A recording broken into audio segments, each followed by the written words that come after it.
اگلا سوال ہے محمد حمزہ ساجد صاحب کا: کیا ارتقاء سائنس کی روح سے اب مسلمہ اور مصدقہ حقیقت کا درجہ رکھتا ہے یا نہیں؟ اکثر لوگوں کو ایک کنفیوژن ہوتا ہے، سائنس کا کوئی بھی نظریہ از خود حقیقت نہیں ہوتا، سائنس کے نظریات حقیقت کی وضاحت کے لیے تشکیل دیے جاتے ہیں۔ اگر ہم کوانٹم فزکس کی مثال لیں تو کوانٹم فزکس میں حقائق وہ ہیں جو ہم ڈیٹا اکٹھا کرتے ہیں، اس کو ہم حقیقت کہتے ہیں۔ تو ان ڈیٹا کی وضاحت کے لیے جو ہم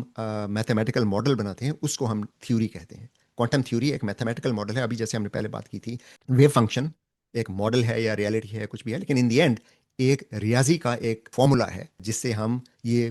پیش گوئی کر سکتے ہیں کہ آئندہ جب ہم مشاہدات کریں گے تو اس میں ہمیں کیا ڈیٹا ملے گا، رائٹ؟ تھیوری کا مطلب یہ ہوتا ہے کہ جو پہلے سے ڈیٹا موجود ہے اس کی وضاحت کر سکے اور پیش گوئی کر سکے کہ آئندہ جب ہم اس قسم کے تجربات کریں گے تو کیا ڈیٹا ملے گا۔ ارتقاء بھی اسی طرح ایک سائنسی تھیوری ہے۔ ارتقاء اس ڈیٹا کو وضاحت کرنے کے لیے یہ تھیوری تشکیل دی گئی ہے جو ہمارے پاس سینکڑوں بلکہ ہزاروں سالوں سے موجود ہے۔ اس ڈیٹا کی وضاحت 200-250 سال پہلے نہیں تھی ہمارے پاس، یعنی ہمیں 200 سال پہلے، ڈارون سے پہلے بھی ہمیں یہ علم تھا کہ انواع ارتقاء پذیر ہوتے ہیں، جو ماضی میں انواع تھے وہ مختلف تھے، آج وہ انواع نہیں ہیں، اور آج کے جو انواع ہیں وہ ماضی میں نہیں تھے، یعنی یہ تبدیلی کا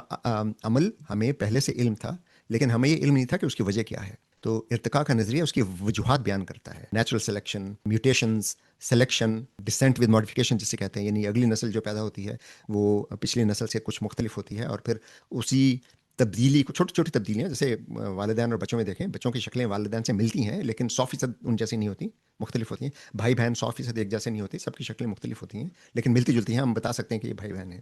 تو یہ تبدیلیاں اگر اس کو ہم 100 نسلوں پہ، 100 پشتوں میں جا کے دیکھیں تو ان کی جو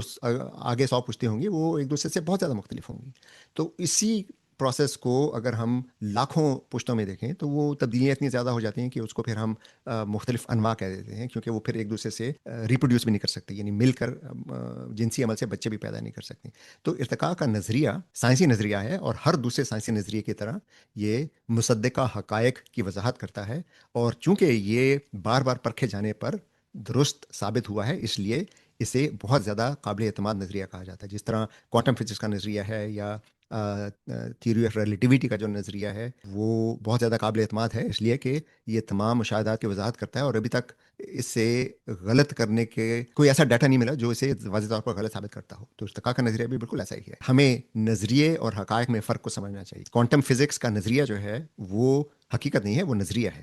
لیکن وہ حقیقت کی وضاحت کرتا ہے اور مستقبل میں مشاہدات جو ہوں گے اس کی پیشگوئی کرتا ہے۔ سائنسی قوانین مشاہدات کی وضاحت کے لیے بنائے جاتے ہیں، اور یہ سائنسی قوانین، سائنسدانوں کو یہ اعتماد ہے کہ طبعی قوانین جو کائنات چلتی ہے جن قوانین پہ، ان کا بہت اچھا ماڈل ہے۔ یہ اچھا ماڈل اس لیے ہم کہتے ہیں کہ ہمیں ابھی تک کوئی ایسا مظہر نہیں ملا جو انہیں غلط ثابت کرتا، لیکن کائنات میں وہ قانون کیوں ہیں اس کا جواب نہ تو سائنس دیتی ہے اور نہ ہی یہ سائنس کا کام ہے جواب دینا۔ یہ ایسا ہی ہے جیسے آپ کسی ڈاکٹر سے پوچھیں جی کہ ہمارا فریج کیوں نہیں کام کر رہا، یہ ڈاکٹر کا کام نہیں ہے کہ وہ یہ بتائے فریج کیوں نہیں کام کر رہا، رائٹ؟ ڈاکٹر کا جو شعبہ ہے وہ میڈیکل سے متعلق ہے، سائنس کا شعبہ جو ہے وہ جو معروضی مشاہدات ہیں ان کی وضاحت کرنا ہے۔ وہ مشاہدات جن کے پیچھے جو طبعی قوانین ہیں وہ کیوں بنے، کیسے بنے، یہ فلسفے کا سوال ہے، یہ سائنس کا سوال نہیں ہے۔